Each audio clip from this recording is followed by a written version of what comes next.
সেরকম করি, তাহলে কিন্তু সত্যি বলতে আমরা অতটা করতে পারবো না। কাজেই আমি 10টা করে প্রশ্ন বলবো, তারপর আমি একটু পজ দেব, কারোর যদি কোনো সমস্যা থাকে তারা সেটা শেয়ার করবে, এবং তারপরে আমি আবার পরেরটাই যাব।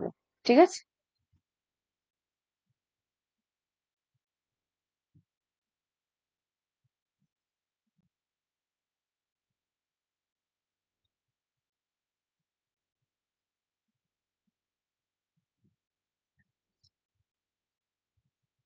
কি হচ্ছে?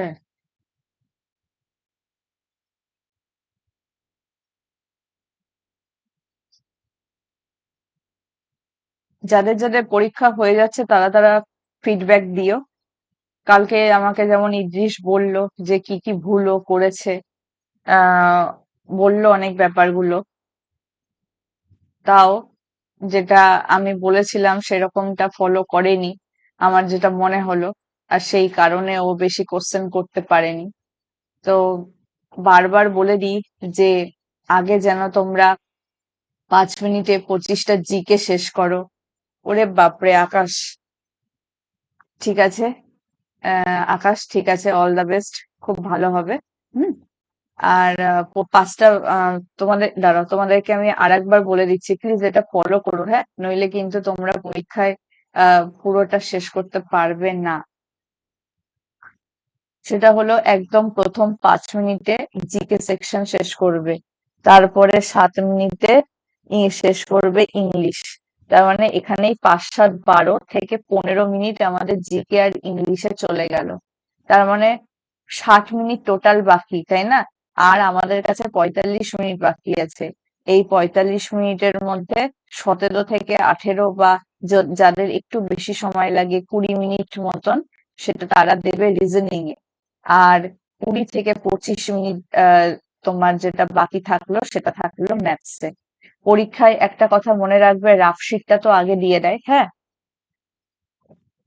রাফশিটে A B C D এগুলো লিখে নেবে, অনেক আগে লিখবে না, তাহলে কিন্তু যদি দেখে যে রাফশিটে লিখে রেখেছো, এ বাবা,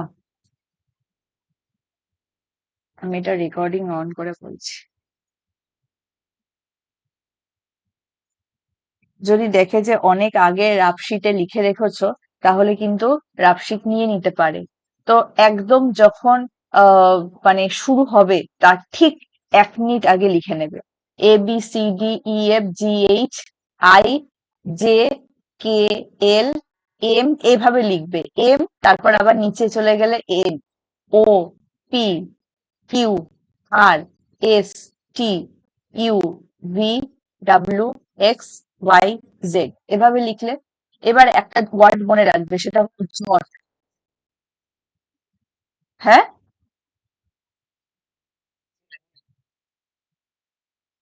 তোমরা লেখা দেখতে পাচ্ছ না? কেউ দেখতে পাচ্ছ না?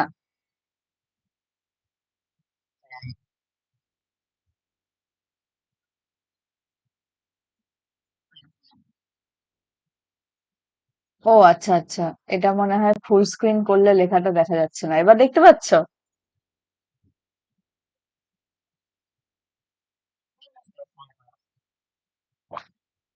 স্ক্রিন শেয়ার করাই তো আছে, স্ক্রিন তো শেয়ারিং দেখাচ্ছে।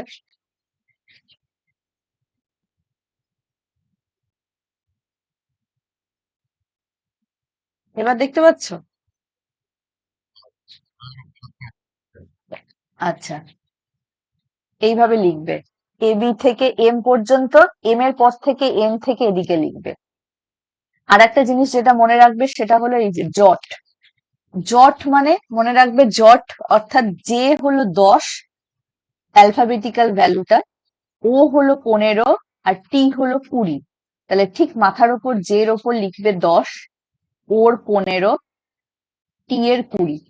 তাতে কি হবে, ধরে নাও তোমাকে এমন একটা ওয়ার্ড দিল ইউভি, তোমার সাথে সাথে এই ইউভিটা, তোমাকে আর আলাদা করে প্রত্যেকটার ভ্যালু লিখতে হবে ওরকম নয়, তুমি ইউটা দেখেই বুঝতে পারবে ও আচ্ছা এটা 21 হবে, ও আচ্ছা ভিটা তাহলে 22 হবে, বা যদি আর দেয়, ও আচ্ছা তাহলে এটা 18 হবে। বুঝতে পারলে? মানে আমি বলতে যাচ্ছি এই 10, 15 আর এই 20, এই তিনটে শুধু লিখে রাখ। তাহলে দেখবে যে কোনোটাই তুমি মোটামুটি বের করে ফেলতে পারবে খুব ঝটপট। আর এইভাবে লিখলে কি হয়, অনেক সময় তোমরা দেখেছো একটার আর একটা কিন্তু রিভার্সের, মানে এর বদলে জেড লিখেছে, বি এর বদলে ওয়াই লিখেছে, এরকমও থাকে। তাহলে সেগুলোকেও তোমার সিগনিফাই, মানে তোমার ওগুলোকেও তোমার ডিফাইন করতে অনেক বেশি সুবিধা হবে। সেই জন্য এইভাবে অপোজিট অপোজিটে লিখবে। ওকে। আর ব্যাংকের পরীক্ষা হলে যেমন আমি ব্যাংকের পরীক্ষাও তো আমি দিয়েছি, তো তখন আমি যেমন এরকম গোল, রেক্ট্যাঙ্গেল, এরকম এগুলো একটা পাশে করে রাখতে পারো। কারণ কি হয়, অনেক সময় কাজে লেগে যেতে পারে, পাজল জিজ্ঞেস করলো, তো কাজে কাজে লেগে যেতে পারে। ওকে। আচ্ছা, চলো আমরা পরের টাই যাচ্ছি। আচ্ছা বলো তো, সালফার থেকে সালফাইড, এটা জারণ না বিজারণ? আমি অ্যান্সারটা ডিরেক্ট বলছি, এটা হলো বিজারণ। কেন? দেখো, সালফার বলতে এস, অর্থাৎ সেটা একটা নিউট্রাল স্টেটে আছে, নিউট্রাল স্টেট, কোন রকম আয়ন নেই। সালফাইড মানে হলো S-2, S-2 হলো সালফাইড আয়ন। তাহলে -2 আছে মানে, মাথায় -2 আছে মানে এস এস এর সাথে যখন আরো দুটো ইলেকট্রন অ্যাড হয়েছে, তখন সেটাকে S-2 আমরা নাম দিচ্ছি। তাহলে বিজ্ঞানের ভাষায় মনে রাখবে, যখন ইলেকট্রন অ্যাড হচ্ছে তখন সেটাকে বলবো বিজারণ, আর যখন ইলেকট্রন বর্জন করা হচ্ছে তখন সেটাকে বলবো জারণ। এখানে যেহেতু ইলেকট্রন গ্রহণ করে S-2 হলো, তাই সেটা বিজারণ। তারপরে জে থমসন, এই নামটা ভীষণ তোমরা পরিচিত অলরেডি। পদার্থবিদ্যাতে নোবেল পুরস্কার পান কি আবিষ্কার করার জন্য? কি আবিষ্কার করার জন্য? ইলেকট্রন আবিষ্কার করার জন্য। তাহলে বাকি জিনিসগুলো একটু মনে রাখি। প্রোটনকে আবিষ্কার করে, প্রোটনকে আবিষ্কার করে। দেখো, প্রোটন আবিষ্কর্তাতে কিন্তু দুটো নাম তোমরা পেতে পারো, একটা হলো গোল্ডস্টেইন, একটা হলো গোল্ডস্টেইন, আর একটা হলো রাদারফোর্ড। ঠিক আছে। গোল্ডস্টেইন প্রথম ওই একটা গোল্ডের পাত, সোনার পাতে তোমার একটা জিনিস যেটা মানে তোমার ওই মানে প্রমাণ করেছিলেন যে একটা পজিটিভ কিছু চার্জ আছে। ঠিক আছে। কিন্তু তারপর সেটাকে নাম দিয়ে একটা পরিচিতি এনেছিলেন, সেটা হলো রাদার। কাজেই দুটো অপশনের মধ্যে তোমরা যেটা দেখতে পাবে সেটাই অ্যান্সার করবে, দুটোই থাকবে এরকমটা হবে না। ঠিক আছে। আর একটা যেটা, সেটাও ভীষণ ইম্পর্টেন্ট, সেটা হলো নিউট্রন। নিউট্রন আবিষ্কার করেন বিজ্ঞানী স্যাডউইক, স্যাডউইক। ওকে।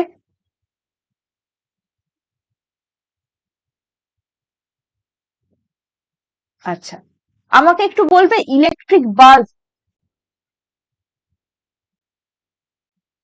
ইলেকট্রিক বাল্ব কে আবিষ্কার করেন?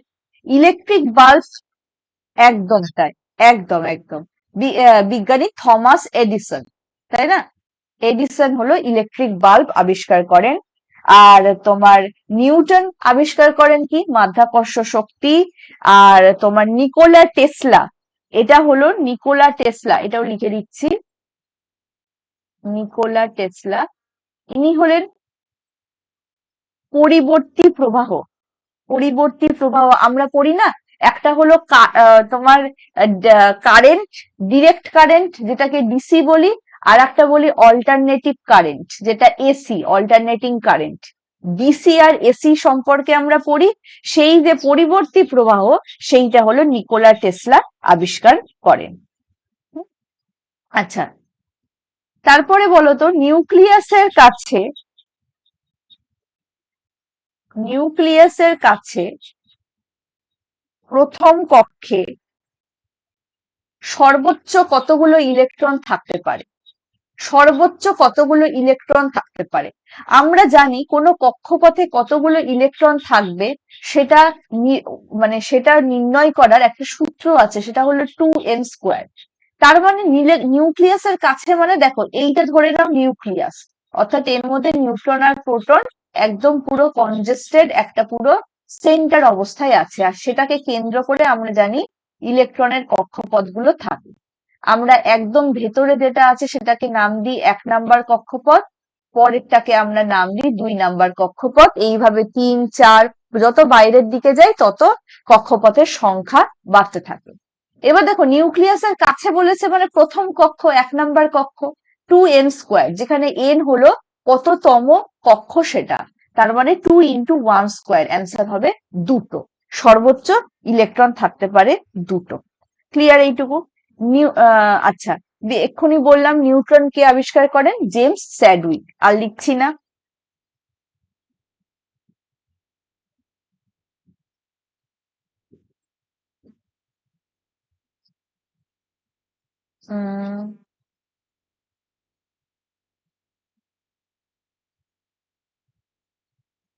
আচ্ছা, একটা সিপিও, এসএসসি সিপিওর একটা খুব সুন্দর কোশ্চেন আছে।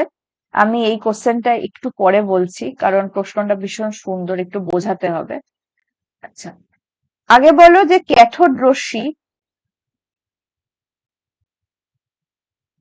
ডিসচার্জ টিউবে, না, ক্যাথোড রশ্মি কোন কণার স্রোত?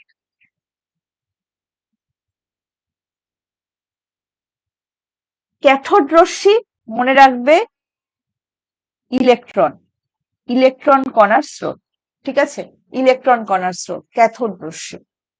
দাঁড়াও, আমার লিখতে অসুবিধা হচ্ছে। হুম?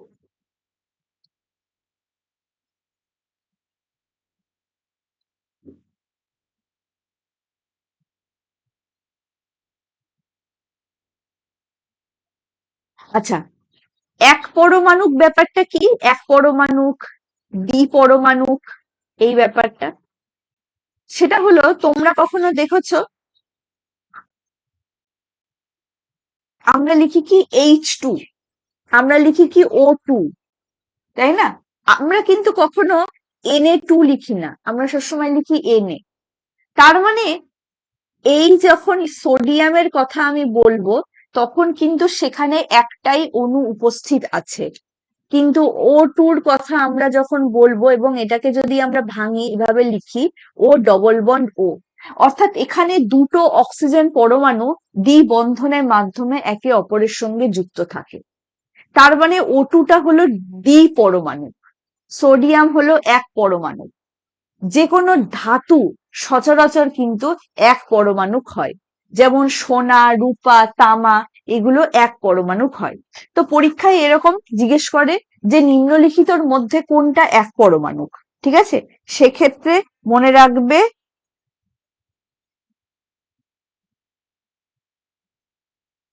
অ্যান্সার হবে সোনা, সোনা, তামা,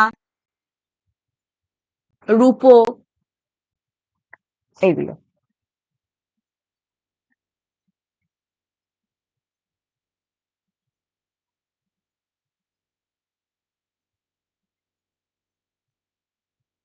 কিছু কিছু ভীষণ ইজি প্রশ্নও দেয়, কালকে যেমন ইদৃশ কিছু কিছু প্রশ্ন শেয়ার করছিল, যেগুলো দেখে মনে হবে যে বাবা এগুলো তো ভীষণ ছোট বাচ্চাদের প্রশ্ন। ঠিক আছে, সেগুলো কিন্তু মনে রাখবে, সেগুলো পেরে খুব একটা আনন্দিত হওয়ার কোনো কারণ নেই, কারণ সেগুলো সবাই পারে। যেমন একটা প্রশ্ন দিয়েছে সিজিএল এ, ভাবো হাইড্রোজেনের সাথে কোন মৌল যুক্ত হয়ে জল গঠন করে? তাই না, আমরা জানি H2O, হাইড্রোজেনের সাথে অক্সিজেন যুক্ত হয়ে জল গঠন করে, এটা আমরা সবাই জানি। তারপর বলছে পারমাণবিকতার বিচারে, পারমাণবিকতার বিচারে আর, আর বলতে আর্গন, এটা কি? অপশনে আছে এক পরমাণুক, দ্বিপরমাণুক, ত্রিপরমাণুক, এগুলো। অ্যান্সার কি হবে? খুবই ইজি, এক পরমাণুক। এবং মনে রাখবে আমাদের যে সমস্ত নোবেল গ্যাস বা বিরল গ্যাস বা রেয়ার গ্যাস বা নিষ্ক্রিয় গ্যাস বা ইনঅ্যাক্টিভ গ্যাস, আমরা যাই নাম দিই না কেন এবং সেটা কোন শ্রেণীতে রয়েছে, 18 নাম্বার শ্রেণীতে বিলং যেটা করে, সেই সমস্ত যে গ্যাসগুলো হিলিয়াম, আর্গন, নিয়ন, জেনন, ক্রিপ্টন, রেডন, এগুলো কিন্তু সবই এক পরমাণুক গ্যাস। ওকে।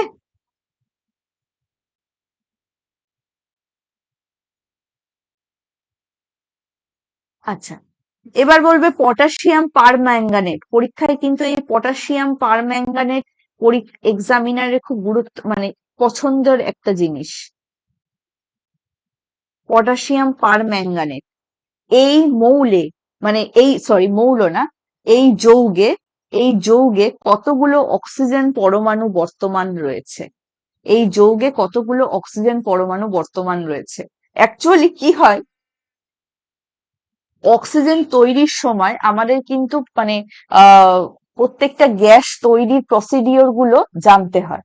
তো সেখানে পটাশিয়াম পার ম্যাঙ্গানেট অক্সিজেন তৈরিতে একটা খুব গুরুত্বপূর্ণ ভূমিকা পালন করে।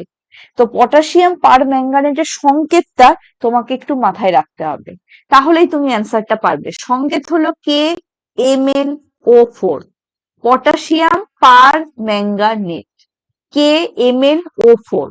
তাহলে প্রশ্ন হলো কতগুলো অক্সিজেন পরমাণু বর্তমান? দেখতে পাচ্ছ O4 মানে 4টে অক্সিজেন পরমাণু বর্তমান। ঠিক আছে, তারপরে প্রশ্ন, আধুনিক পারমাণবিকতা তত্ত্বের জনক কে? আধুনিক পারমাণবিক তত্ত্বের জনক কে? সেটা হলো বিজ্ঞানী জন ডাল্টন, তাই না? কারণ 1808 সালে তিনি প্রথম কিন্তু পরমাণু কথাটা কয়েন্ট করেছিলেন এবং পরমাণু সম্পর্কে তিনি একটা প্রস্তাবনা বা পস্টুলেটস রেখেছিলেন। যদিও সেটা অনেক ভুল ছিল, কারণ তিনি বলেছিলেন যে পরমাণু অবিভাজ্য, পরমাণুকে ভাঙা যায় না, কিন্তু পরবর্তীকালে আমরা পরমাণুকে ভেঙে ইলেকট্রন, প্রোটন, নিউট্রন সমস্ত কিছুই আমরা দেখতে পেয়েছি। রাইট? কিন্তু হ্যাঁ, যেহেতু তিনি সবার প্রথম সেই জিনিসটাকে আমাদের সামনে একটা নতুন পারমাণবিক জগৎকে খুলে ধরে মানে তুলে ধরেছিলেন, সেই কারণে আমরা তাকে আধুনিক পারমাণবিক তত্ত্বের জনক বলবো। তারপর বলছে পদার্থের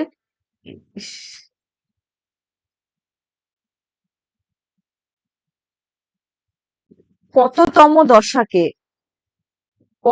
কততম দশাকে বোস আইনস্টাইন কনডেনসেট বলা হয়? বলতো, আমি এটা অনেকবার বলেছি।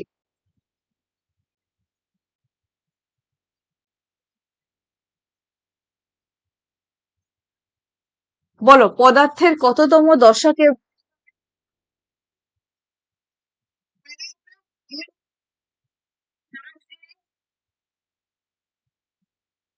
পদার্থের লাস্ট অবস্থান মানে কততম দশাকে?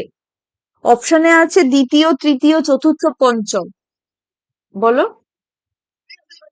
পঞ্চম। ভেরি গুড, ভেরি গুড, হ্যাঁ ওটাই জিজ্ঞেস করছি।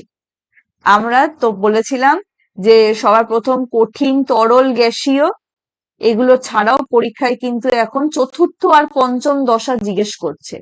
যদি চতুর্থ দশা হয় তাহলে অ্যান্সার হয়ে যাবে প্লাজমা স্টেট, আর যদি পঞ্চম দশা হয় তাহলে মনে রাখবে সেটা হবে বোস আইনস্টাইন কনডেনসেট।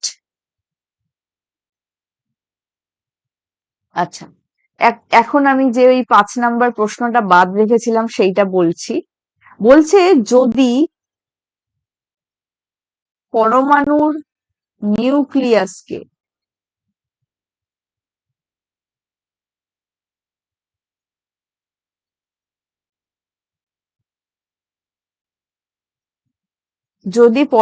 নিউক্লিয়াসকে ক্রিকেট বলের সঙ্গে তুলনা করা হয়,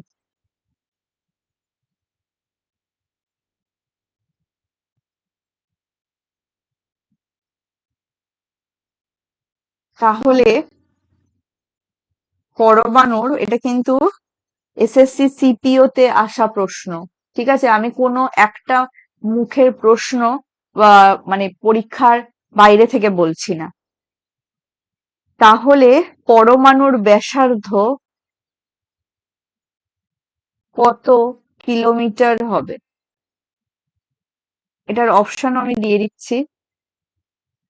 5, 0.5, 0.05, 0.005। বলো।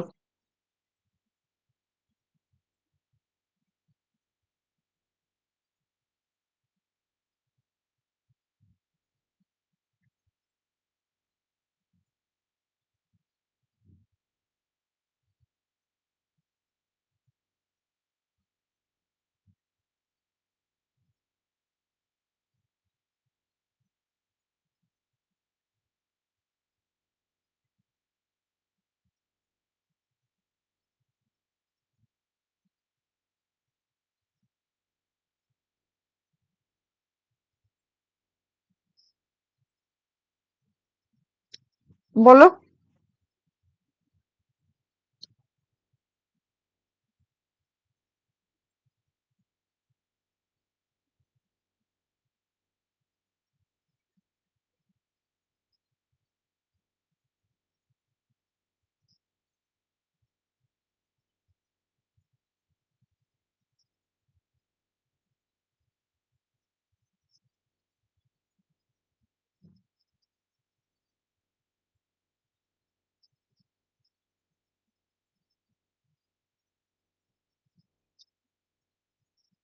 কথাটা প্রশ্নটা বুঝতে পারলে তো? বলছে পরমাণুর যে নিউক্লিয়াস, সেই যে একদম ছোট, সেটাকে যদি ক্রিকেট বলের সঙ্গে তুলনা করি, তাহলে পরমাণুর যে পুরো ব্যাসার্ধ, পরমাণুর ব্যাসার্ধ সেটা কত হবে?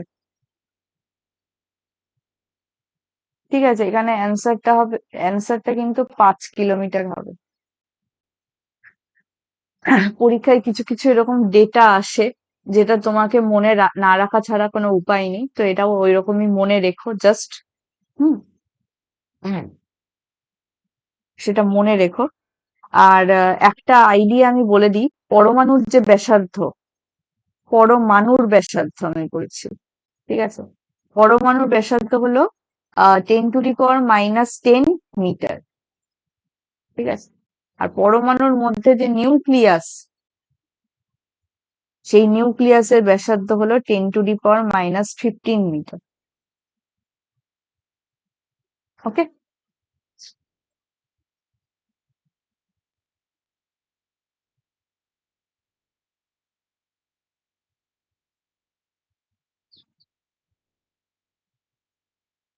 ওজোন,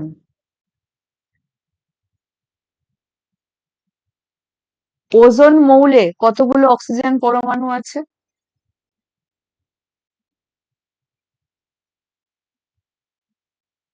এটা তো খুব ইজি প্রশ্ন, কেননা ওজোনটা হলো O3, তার মানে 3টে অক্সিজেন পরমাণু আছে। 3টে, অ্যান্সার 3টে। হুম, আচ্ছা।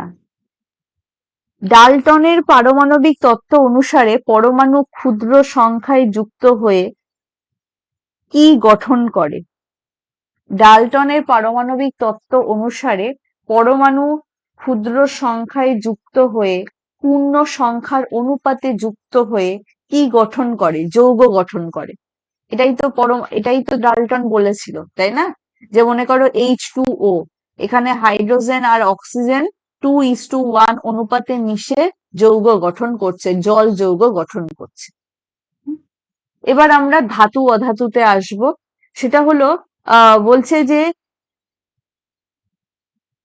কোন ধাতু, মানে অপশন দিতে হবে এখানে, কোন ধাতু সব থেকে সক্রিয়?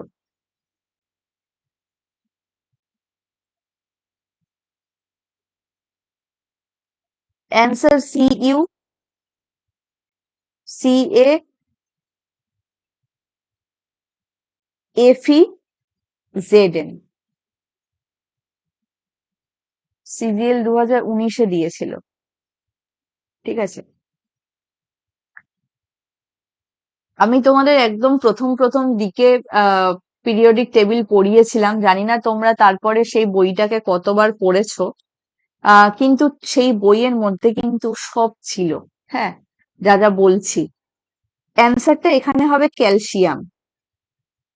মনে রাখবে, তড়িৎ সক্রিয় শ্রেণীতে কে কতটা তড়িৎ সক্রিয়, সেখানে যে মৌল যত ওপরে থাকে, যত ওপরের দিকে থাকে, তার সক্রিয়তা তত বেশি হয়।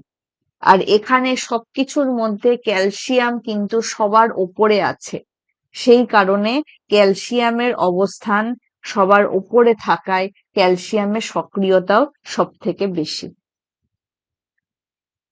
ঠিক আছে, তারপর আর একটা প্রশ্ন, লোহা গলে যায় কোন উষ্ণতায়? আমরা তো জানি লোহা ভীষণ শক্ত, তাই তো? লোহা সহজে গলে না, কিন্তু লোহারও গলে যাওয়ার তারও একটা গলনাঙ্ক, টেম্পারেচার তো আছে। তাহলে লোহার গলনাঙ্ক বা লোহা কোন উষ্ণতায় গলে যায়? মনে রাখতে হবে, এগুলো ডেটা মুখস্থ ছাড়া উপায় নেই। 1538 ডিগ্রি সেন্টিগ্রেড। ঠিক আছে।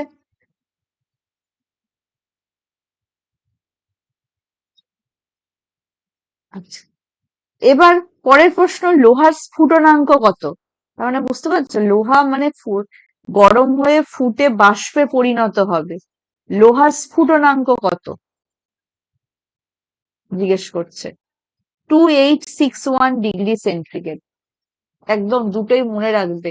লোহার গলনাঙ্ক 1538°C, লোহার স্ফুটনাঙ্ক 2861°C। হিটারে কোন তার ব্যবহৃত হয়? হিটারে কোন তার ব্যবহৃত হয়? সেটা হলো নাইক্রোম। নাইক্রোম, নিকেল আর ক্রোমিয়াম দিয়ে এটা তৈরি। ওকে,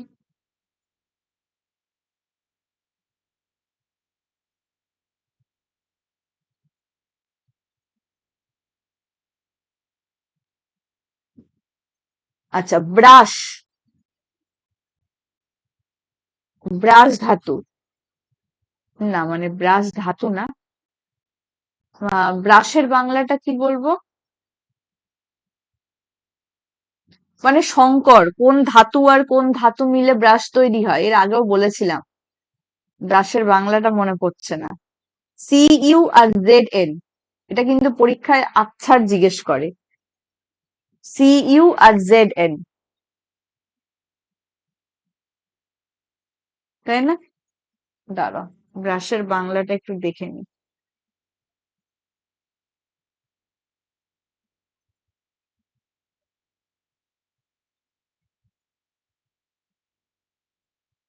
পিতল।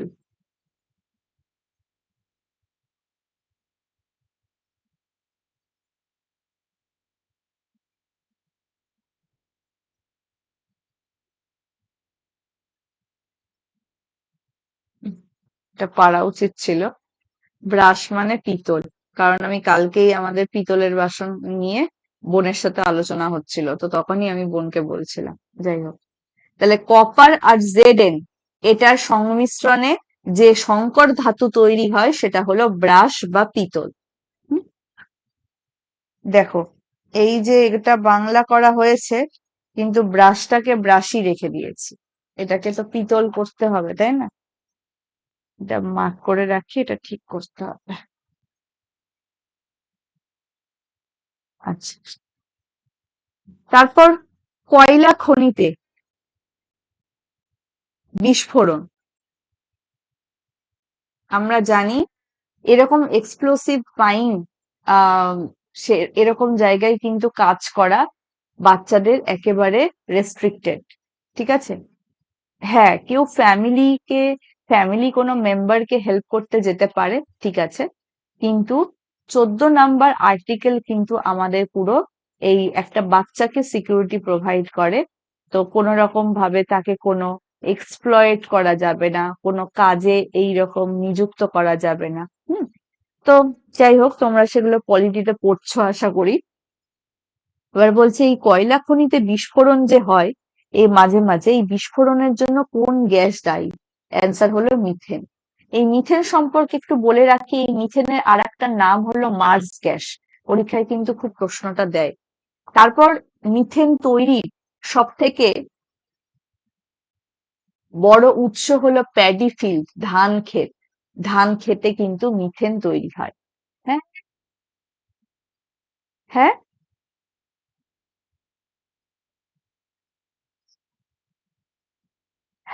আচ্ছা। তারপর যে আলেয়া হয়, ঠিক আছে, আমরা হঠাৎ হঠাৎ দেখি যে আগুন ভেসে বেড়াচ্ছে, সেটাকে আলেয়া বলা হয়, তাই না? সেই আলেয়াও কিন্তু, আলেয়ার জন্য কিন্তু এই মিথেন গ্যাস দায়ী। তারপর অচেতন অবস্থার জন্য, অচেতন অবস্থার জন্য কোন গ্যাস দায়ী? অচেতন অবস্থার জন্য কোন গ্যাস দায়ী? অ্যান্সার হলো জেনন। অ্যান্সার হলো জেনন। এখানে তোমার ওই কি বলো না,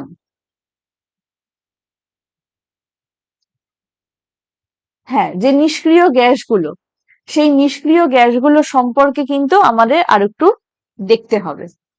সব থেকে হালকা গ্যাস কোনটা পরীক্ষায় প্রশ্ন দেয়, সেটা হলো হিলিয়াম। সব থেকে হালকা গ্যাস। গ্যাস বেলুনে কোন গ্যাস ভরা থাকে? অ্যান্সার কিন্তু হয় হিলিয়াম। ঠিক আছে। আর তারপর বলেছিলাম যে আমাদের প্রকৃতিতে পাওয়া যায় না এরকম তোমার নিষ্ক্রিয় গ্যাস কি? সেটা হলো রেডন। প্রকৃতিতে পাওয়া যায় না। তাহলে কখন পাওয়া যায়?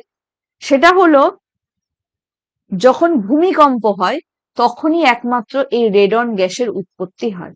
তাছাড়া রেডন গ্যাস হলো একটা তেজস্ক্রিয় গ্যাসও, মানে রেডিও অ্যাক্টিভও, আবার নিষ্ক্রিয় গ্যাসও। সেই কারণে কিন্তু আহ একে প্রকৃতিতে মুক্ত অবস্থায় পাওয়া যায় না। আর তোমরা এটাও জানো যে সমস্ত নিষ্ক্রিয় গ্যাস তাদের যে শেষ কক্ষপথে অষ্টক পূর্তি করে থাকে। অষ্টক পূর্তি অর্থাৎ তার যে ম্যাক্সিমাম ক্যাপাবিলিটি সেটাকেই সে মেনটেন করে রাখে। তার ফলে তার আর ফার্দার কোন রকম রিয়াকশনে অংশগ্রহণ করার প্রবণতা থাকে না, কারণ তাকে কিছু গ্রহণও করতে হয় না বা বর্জনও করতে হয় না ওই তোমার স্টেবল স্টেটটাতে আসার জন্য।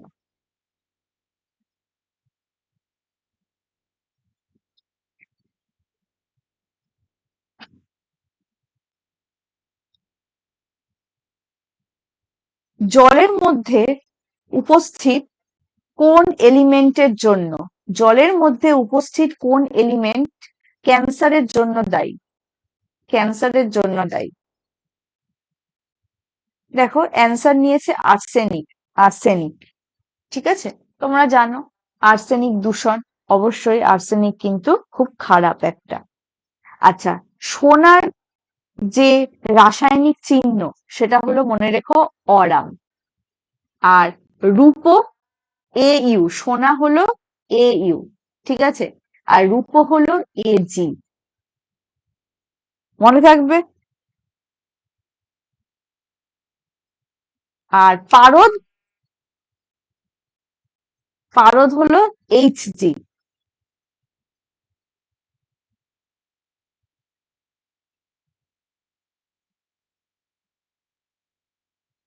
তারপর হ্যাঁ ঠিক আছে, এই অ্যানোটেটরটাই আমি দিয়ে দেবো। ঠিক আছে। তারপর বলছে সক্রিয়তার বিচারে, সক্রিয়তার বিচারে হুম তোমাকে পুরো একটা সাজাতে হবে। যাই হোক, এখানে সবকটাই আছে, আমি আর সেগুলো লিখছি না, আমি একবারে অ্যান্সারটা লিখছি। সক্রিয়তার বিচারে বলতে সক্রিয়তার হ্রাস অনুসারে সবার আগে সোডিয়াম। কেননা একটু মাথায় ভাবো যে আমি একটু আগে বললাম যে যত ওপরে থাকে তার সক্রিয়তা তত বেশি হয়। সোডিয়াম কিন্তু সবার ওপরে আছে। তারপরে আছে আয়রন, তারপরে আছে এজি, তারপরে আছে এইউ। এইউ বলতে যেটা সোনা, এজি সিলভার, এফি আয়রন, আর এনএ হলো সোডিয়াম। তো সক্রিয়তার বিচারে এটা হলো সক্রিয়তার হ্রাস অনুসারে সঠিক সিকোয়েন্স। এটা এমটিএস এ দিয়েছিল। ঠিক আছে। তড়িৎ রাসায়নিক শ্রেণীর ওপর থেকে নিচে গেলে সক্রিয়তা কমে। তোমরা জানো যে পর্যায় বলতে যেগুলো এইভাবে লাইন আছে সেটাকে আমরা বলি পর্যায়। আমরা জানি আমাদের 7টা পর্যায় আছে আর 18টা শ্রেণী আছে। শ্রেণী বলতে যেগুলো উলম্ব ভাবে এরকম যে লাইন গুলো থাকে সেগুলোকে বলছে আমরা শ্রেণী। আর এই যে তড়িৎ রাসায়নিক বা পর্যায় সারণীতে শ্রেণী বরাবর ওপর থেকে যত নিচে নামবো তার সক্রিয়তা তত কমতে থাকবে। তাহলে ওপরে রয়েছে সোডিয়াম, তাই আমরা জানি যে সোডিয়ামের সক্রিয়তা সব থেকে বেশি হবে। তারপর কপার সালফেট। কপার সালফেটের বর্ণ কি? কপার সালফেট কিন্তু আর কিছুই না, সেটা হলো তুতে। তুতে রংকে বলা হচ্ছে কপার সালফেট।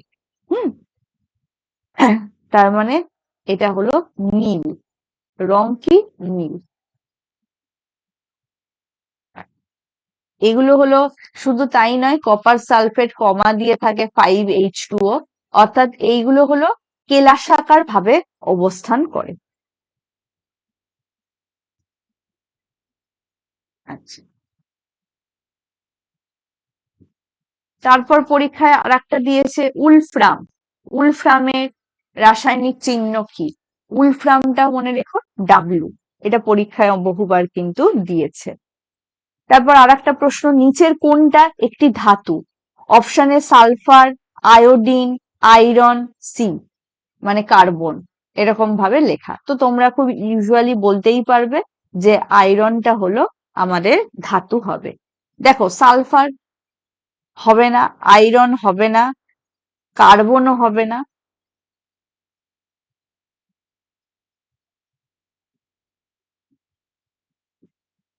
আয়রনটাই ধাতু।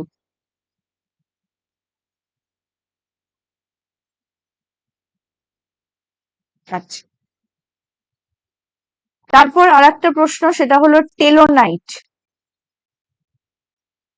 টেলোনাইট টেলোনাইট কিসের কিসের সংমিশ্রণ? একটা হলো কোবাল্ট, আর একটা হলো ক্রোমিয়াম। একটা হলো কোবাল্ট আর একটা হলো ক্রোমিয়াম, ঠিক আছে?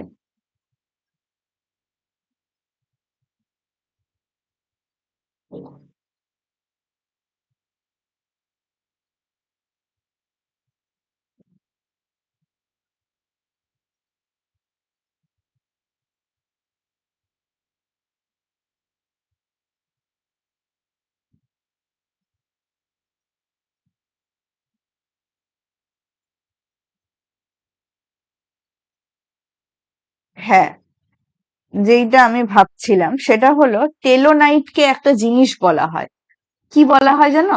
স্ট্র্যাটেজিক যৌগ। স্ট্র্যাটেজিক যৌগ, স্ট্র্যাটেজিক কম্পাউন্ড। কেন বলা হয়?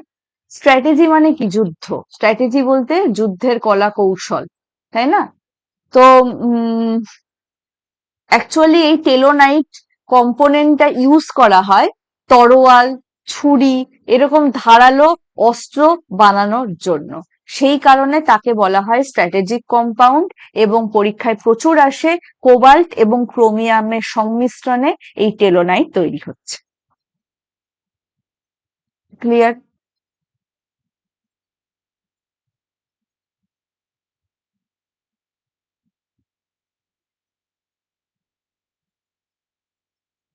তারপর বলছে স্টেনলেস স্টিল। স্টেনলেস স্টিল প্রস্তুত করতে কোনটা ব্যবহার হয় না? কোনটা ব্যবহার হয় না? অপশানে কার্বন, সালফার, নিকেল, ক্রোমিয়াম এগুলো ছিল। অ্যান্সার হবে সালফার, ঠিক আছে?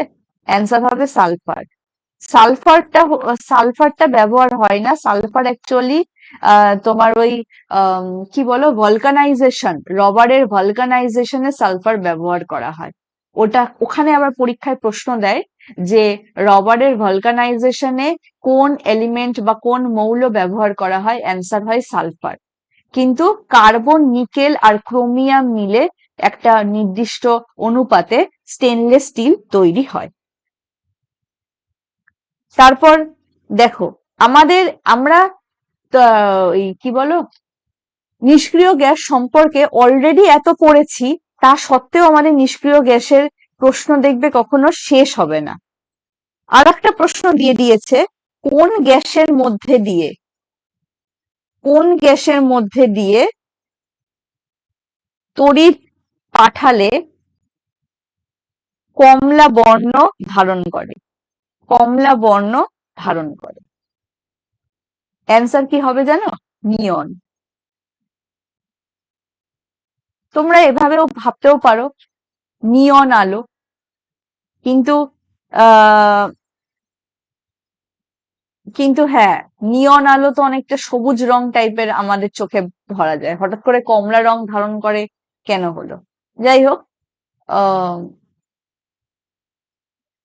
এটা মনে রাখো, এই নিয়ন গ্যাসের মধ্যে দিয়ে তড়িৎ পাঠালে কমলা বর্ণ ধারণ করে। আর নিয়ন গ্যাস কিন্তু আর একটা জিনিসে ব্যবহৃত হয়, সেটা হলো ফ্লুরোয়েন্স, সরি, ফ্লুরোসেন্স ল্যাম্পে। ফ্লুরোসেন্স ল্যাম্প, এই ফ্লুরোসেন্স ল্যাম্প এখন অনেক বেরিয়েছে, তাই না? ওই কাস্টমাইজড করে ল্যাম্প তৈরি করে, বা তোমার কোন একটা কফি মাগ, সেখানে যেই তুমি গরম জল ঢাললে বাইরে যে ছবিটা সেটা পুরো জ্বলে উঠলো, যে সুন্দর সুন্দর ল্যাম্প, সেগুলো সবই ফ্লুরোয়েন্স ল্যাম্প। ঠিক আছে, সেখানে কিন্তু নিয়ন গ্যাস ব্যবহৃত হয়। এটাও কিন্তু পরীক্ষায় দিতে পারে। হুম? আজকে আমাদের প্রশ্ন হলো 30টা, তাই না? আমাদের আজকে প্রশ্ন আলোচনা হলো 30টা, আমি এখানে আজকে 30টা লিখেছি। আর পেজও নেই এখানে, আমি এটা তো রাখবোই। একটা কাজ করবো খুনি,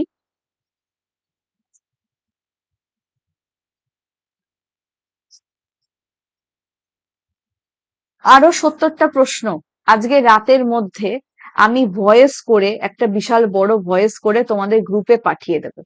ঠিক আছে? তাহলে কি হবে, এই জিনিসগুলো আমার মনে হয় যে একবার শুনলেও তোমাদের মাথায় জিনিসগুলো থেকে যাবে।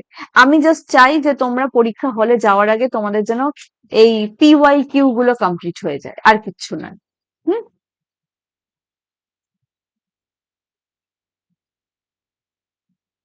তো তোমরা একটু শুনে নিও সেটা। আর যারা গ্রুপে নেই এখনো, বা আমার পার্সোনাল গ্রুপটাতেও যারা নেই, তারা সেটাতে জয়েন হয়ে যেও।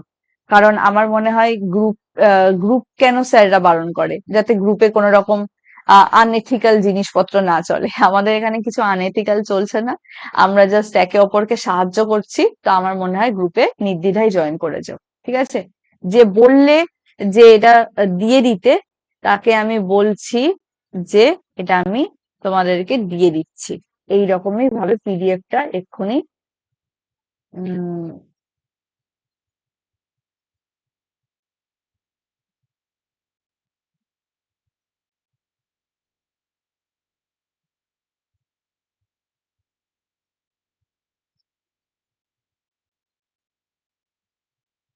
কি হলো বুঝতে পারলাম না। মামা আসতে,